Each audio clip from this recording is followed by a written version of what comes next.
이웃나라 일본에선 대지진이 발생하지 않을까 불안감이 큰 상황입니다.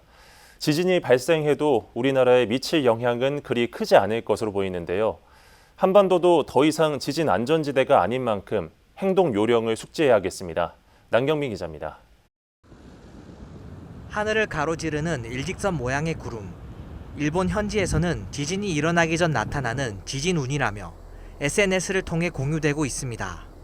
지난 8일 미야자키현에서 규모 7.1 지진 이후 일본 정부가 대지진주의보를 발표했는데 그만큼 거대 지진에 대한 현지 우려가 큰 상황입니다.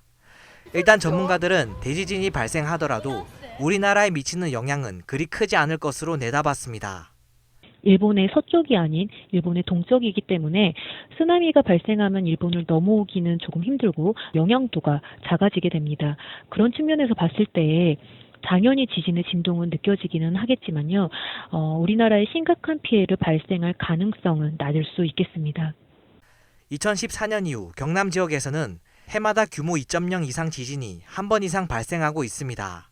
특히 지난해 3월 경남에서는 8년 만에 규모 3.0 이상 지진이 진주에서 관측됐습니다.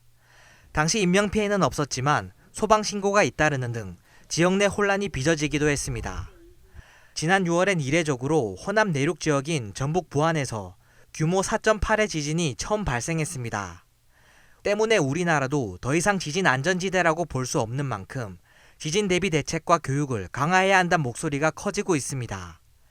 일단 지진이 발생하면 떨어지는 물건에 몸을 보호하는 것이 중요합니다. 건물 안에선 책상처럼 머리와 몸을 숨길 수 있는 곳에 들어가고 야외에선 건물과 담장에 최대한 떨어져 가방으로 머리를 보호해야 합니다.